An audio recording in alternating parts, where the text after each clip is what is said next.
అందరికీ నమస్కారం. జూన్ 21 విశాఖపట్నంలో జరిగే అత్యద్భుతమైనటువంటి వైభవంగా జరిగే అంతర్జాతీయ యోగా దినోత్సవానికి అందరికీ శుభాకాంక్షలు తెలుపుతూ, అదే కాదు ఈరోజు సంగీతం అంటే ప్రపంచ సంగీత దినోత్సవం కూడా ఈరోజు అంటే జూన్ 21. మనిషికే కాదు పశువులకు కూడా ఈ సంగీతానికి ఎంతో మైమరిచిపోతాయి అనేది అందరికీ తెలిసిందే. కానీ నేను ఈరోజు మీతో ఒక సాహిత్య అభిలాష కలిగినటువంటి వ్యక్తిగా మరొక ముఖ్యమైనటువంటి ప్రధానమైనటువంటి ఒక కవి గురించి మీతో నా ఆలోచనలు పంచుకుంటాను. మరి ఈ సందర్భంగా వారిని మనం గుర్తుపెట్టుకోవటం, వారి రచనల యొక్క మనం ఒకసారి తెలుసుకోవటం, వారి యొక్క కాంట్రిబ్యూషన్స్, వాళ్ళ మనసులో ఏంటి అంటే మనసులో భావాలని దయ, కరుణ కలిగినటువంటి కవిగా, కరుణశ్రీగా పేరు పొందినటువంటి జంధ్యాల పాపశాస్త్రి గారిని ఈరోజు మనం స్మరించుకోవాలి. అంటే జూన్ 21. మరి వారు గుంటూరు జిల్లా కొమ్మూరులో జన్మించారు 1912 ఆగస్టు 4ని. వారు తెలుగులో పట్టభద్రులై తెలుగులోనే ఉపాధ్యాయుడిగా, తర్వాత లెక్చరర్గా ఆయన ఏసీ కాలేజీలో పనిచేశారు. అలాగే ఆయన యొక్క రచనలు దాదాపు 27 రచనలు చేయడం జరిగింది. వారు అంటే వ్యక్తి గురించి నేను చెప్పాలనుకున్నట్లయితే ఆయన రచనల్లో ముఖ్యంగా ప్రధానంగా కరుణారసం,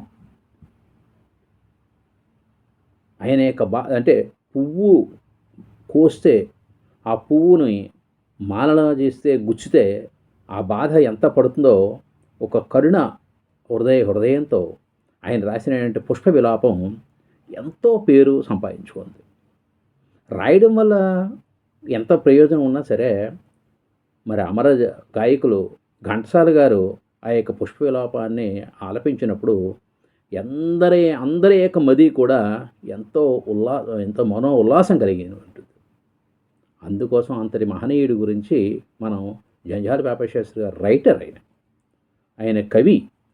ఆయన ఏంటంటే మనం ఇంకొకటి కూడా మీకు చెప్తాను. ఆయన యొక్క రచనలో ప్రధానంగా ఏంటంటే పుష్ప విలాపం, అలాగే ఏంటంటే ఆయన తెలుగు బాల, అందులో ఆయన పద్యాలు కూడా రాశారు. అది కూడా మనం స్మరించుకుందాం, ఒకసారి గుర్తు చేసుకుందాం. ఆయన నాటకంలో కూడా భువన విజయంలో కూడా నంది తిమ్మరగా కూడా పనిచేశారు. ఆయన యాక్ట్ చేశారు.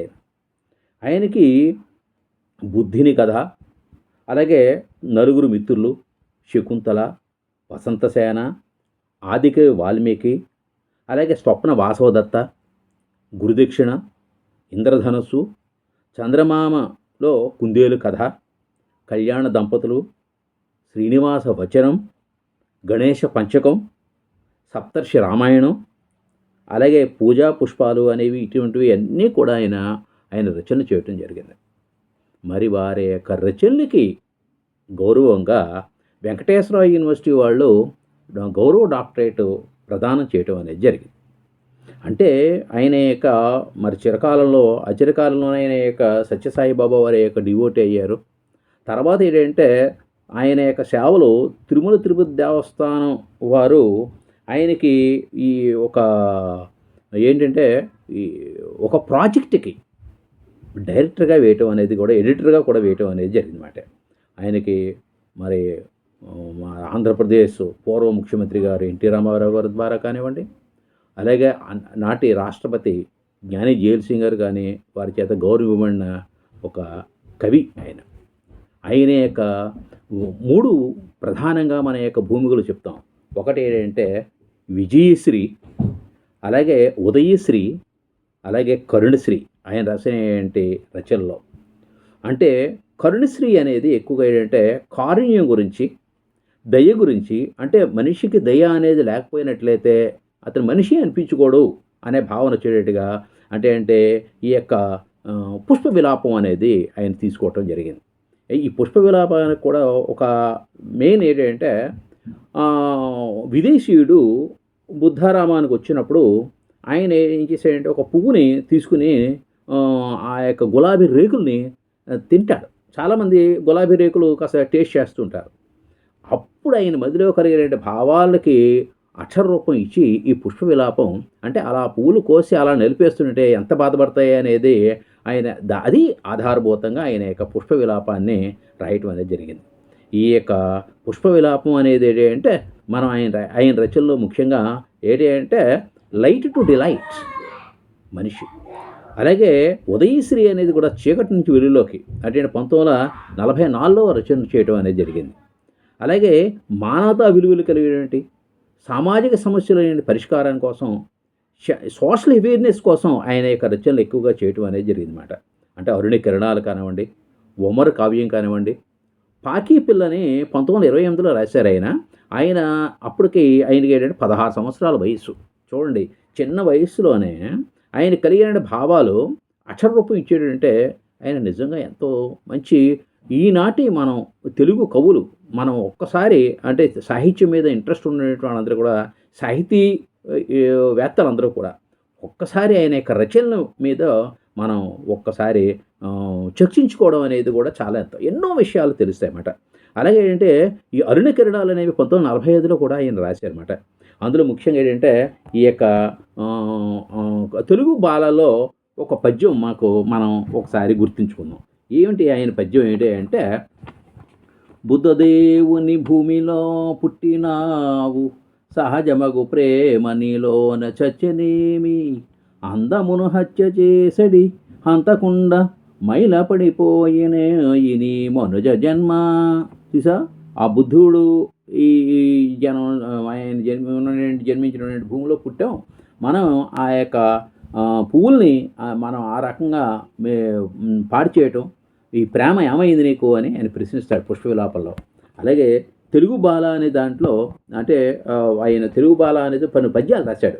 తెలుగు బాలలో రకమైన ఉత్తేజం తీసుకురావడానికి. అది ఆ పద్యం ఒకసారి చూద్దాం. దేశ సేవ కంటే దేవతార్చన లేదు, స్వార్థపరత కంటే చావు లేదు, సానుభూతి కంటే స్వర్గంబు లేదురా, లలిత సుగుణజాల తెలుగు బాల. ఇదివరకు పిల్లలకు కూడా ఈ పాఠాలు ఇటువంటి పద్యాలు ఉండేవి ఇదివరకు తెలుగు వాచకంలో. మరొకసారి చూస్తే ఇది చాలా మనస్సుకి పిల్లలకు కూడా చాలా ఇన్స్పిరేషన్ మాట. దేశ సేవ కంటే దేవతార్చన లేదు అంటే చాలామంది రోజులు పూజ చేస్తుంటారు. ఈ పూజలు చేసి గంట ఎవరికైనా ఒక సహాయం అంటే ఒక మనిషికి ఉపకారం కలిగేటట్టుగా మనం చిన్న సేవ చేసినట్లయితే అదే దేశ సేవ కింద లెక్క. స్వార్థపరత కంటే చావు లేదు. ఎందుకు అస్మాత్ స్వార్థం నాని, నేను బాగుపడాలి, నా ఇల్లేగో నేనే కొనుక్కోవాలి, నేనే బాగుండాలి, నేనే బాగా డబ్బులు సంపాదించాలి, నేనే ఇల్లు కట్టుకోవాలనేది కాదు, అందరూ బాగుండాలనే ఒక ఆలోచన ఉండాలన్నమాట. సానుభూతి కంటే స్వర్గంబు లేదురా అంటే ఎవరైనా సరే బాధలో ఉన్నట్లయితే వాళ్ళకి తగిన సాయం ఉపకారం చేసి ఒక సానుభూతి ఉండాలి. అయ్యో పాపం బాధపడుతున్నాడనే. లలిత కుడచ సుగుణజాల తెలుగు బాల. అది మాట అంటే ఏంటి, ఇలాంటి లాలిత్యమైనటువంటి ఆలోచనలతో ఉండాలి తెలుగు బాలలో. ఇవన్నీ నేర్చుకోవాలి ఈయన యొక్క తెలుగు బాలలో ఆయన రాశాడు. ఈయనకి ఇంకొక క్రెడిట్ కూడా ఏమొచ్చింది తెలుసారా, బమ్మెర పోతన తర్వాత వీరికి మంచి పేరు వచ్చింది ఓ రకంగా చెప్పాలంటే. అంటే ఈయన ఈ గుంటూరు జిల్లా వాసి అయినా సరే ఈయనకి మనం ఈయన రచనలో ముఖ్యంగా ఏం చేస్తాయంటే పుష్ప విలాపం కానివ్వండి, లేదా ఉదయశ్రీ కానివ్వండి, అదే కరుణశ్రీ కానివ్వండి, ఉదయశ్రీ కానివ్వండి, విజయశ్రీ కానివ్వండి, ఇవన్నీ కూడా మనం ఏం చేస్తామంటే సత్యం, శివం, సుందరం అనేగా మనం దాన్ని పోల్చవచ్చు అన్నమాట. అందుకోసం ఏంటంటే వారు ఆఖరికి ఏంటంటే టీచర్గా 4 సంవత్సరాలు పనిచేశారు, తెలుగు టీచర్గా. అలాగే ఏసీ కాలేజీలో 22 సంవత్సరాలు పనిచేశారు గుంటూరులో. అలాగే హిందూ కాలేజీలో 21 సంవత్సరాలు పనిచేయడం జరిగింది. 2 ఇయర్స్ పనిచేయడం అనేది జరిగిందన్నమాట. అంటే ఆయన పనిచేసిన తర్వాత కూడా ఆయన యొక్క సేవలు ఉపయోగించుకోవడం జరిగింది. ఎవరు, టీటీడీ వాళ్ళు, తిరుమల తిరుపతి దేవస్థానం వాళ్ళు ఒక ప్రాజెక్టుకి ఆయన్ని ఒక ఇదిగా డైరెక్టర్గా వేయటం అనేది జరిగిందన్నమాట. అంటే ఎందుకు చెప్తున్నాను అంటే పోతన భాగవతం ప్రాజెక్ట్‌కి. ఇంతకీ అంటే ఏంటి, మనం ఏదో టీటీడీ దేవస్థానంలో ఏదో ప్రాజెక్ట్‌కి వేశారంటే క్లారిటీ రాదు. అంటే పోతన భాగవతం వర్క్ చేయడానికి ఆయన్ని ఎడిటర్‌గా వేయటం అనేది జరిగిందన్నమాట. మరి వారి యొక్క సేవలు మనం ఒక్కసారి ఈరోజు స్మరించుకొని, వాళ్ళ యొక్క రాసినటువంటి కరుణశ్రీ కానివ్వండి, తర్వాత ఏంటంటే ఈ ఉదయశ్రీ కానివ్వండి, లేతే తర్వాత ఏంటంటే విజయశ్రీ కానీ, ఈ రచనలు మనం ఒక్కసారి గుర్తు చేసుకుని, మరి ఈ తెలుగు బాల అనే ఒక పద్యం ద్వారా, అలాగే అందరిలోనూ కూడా ఈ పువ్వుల్ని మనం ఆస్వాదించాలే కానీ దాన్ని పాడు చేయకూడదు అనే ఒక ఆలోచన చిన్నతనం నుంచి రావడం అనేది మనం తీసుకోవడం కోసం ఈ కరుణశ్రీ గారిని మనం ఈరోజు స్మరించుకోవడం అనేది చాలా. ఇంకొకటి కూడా నాకు ఈయన గురించి మరి చెప్పడానికి కూడా మెయిన్ ఉద్దేశం ఏంటంటే, నేను నా పనిచేసిన కాలంలో గుంటూరులో వీరి యొక్క బంధువులు బ్రదరు అంటే కజిన్ నాతో కలిసి పనిచేసేవారు. కాంతారావు గారండి, లక్ష్మీకాంతరావు, జేఎల్ కాంతారావు గారని.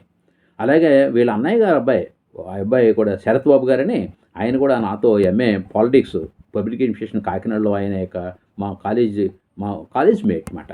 అంటే ఆ కుటుంబంతో నాకు కొద్దిగా అనుబంధం అనేది, అంటే వారు తెలిసిన వాళ్ళ యొక్క కజిన్స్, వాళ్ళ యొక్క కుటుంబ సభ్యుల ద్వారా, అంటే ఆ పనిచేసిన కరుణశ్రీ గారు వాళ్ళ యొక్క అన్నయ్య గారు అమ్మాయి కూడా రాజమండ్రి ఎస్కేఆర్ కాలేజీలో, కందుకూరు రాజలక్ష్మి కాలేజీలో ప్రిన్సిపల్గా కూడా పనిచేశారన్నమాట ఆవిడ, జువాలజీ లెక్చరర్ చేసి.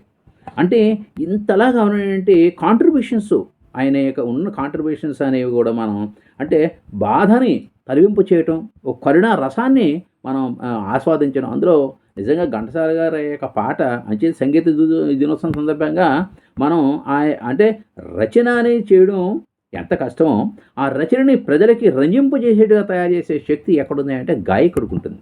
అంచేతే ప్రపంచ సంగీత దినోత్సవం సందర్భంగా కూడా మరి వారిని మనం ఘంటసాల వారికి, అలాగే సంగీత ప్రియులందరికీ కూడా శుభాకాంక్షలు తెలుపుకుంటూ, అన్నీ ఉన్నా సరే ఆరోగ్యం లేకపోతే చాలా కష్టం. అందుకోసం ఆరోగ్యం కోసం, శారీరక ఆరోగ్యం కోసం, మానసిక ఆరోగ్యం కోసం ఈ రోజు నుంచి ప్రభుత్వం చేసే ఈ యొక్క బృహత్ కార్యంలో అందరూ కూడా పాల్గొని తనవంతు సహకారం మనం కూడా యోగా చేసి మన జీవితాలు, మన ఆరోగ్యాలు కూడా కాపాడుకుంటూ దేశానికి ఉపయోగపడే పౌరులుగా మనం తయారు చేయాలి అనే ఒక ఆలోచన. ఇంత ఖర్చు పెట్టి ప్రభుత్వం ఎందుకు చేస్తుందండి? ఇంత పెద్ద పెద్ద వాళ్ళు ఎందుకు వస్తున్నారు అంటే యోగా గురించి తెలపవలసిన బాధ్యత అంటే మన జీవితంలో యోగా అనేది ఒక భాగం అయిపోయింది. అందుకోసం యోగా గురించి మనం తెలుసుకుంటూ, మన ఆరోగ్యాన్ని మనం కాపాడుకుంటూ, ఇలాంటి సాహితీ ప్రియుల్ని, సాహితీవేత్తల్ని, మనం కవుల్ని ఒక్కసారి స్మరించుకుందాం అనే సదాలోచనతో మీ సమయాన్ని తీసుకున్నాను. మరి ఈ వీడియో మీకు నచ్చినట్లయితే మీరు మీ శ్రేయోభిలాషి, మీ మిత్రులకి, మీ సాహితీ మిత్రులకి పంచండి. మీ అభిప్రాయం కూడా తెలపండి. ఏం చేయంటే, నాకు ఎప్పుడు కూడా కవి కూడా చేసేది ఏంటి అంటే, ఏదైనా మా ప్రసంగం ఇచ్చిన తర్వాత మీ యొక్క అభిప్రాయం కూడా తీసుకున్నట్లయితే దాన్ని ఏమంటారంటే ఫీడ్బ్యాక్ అంటారు. తీసుకున్నట్లయితే నాలాంటి వాడికి కూడా ఒక చిన్న ప్రేరణ కింద ఉంటుందన్నమాట. సదా మీ సేవలో మీ doctor Chaganti Narasimharao, retired principal and ధార్మిక cell coconvener BJP Rajahmundry. నమస్కారం.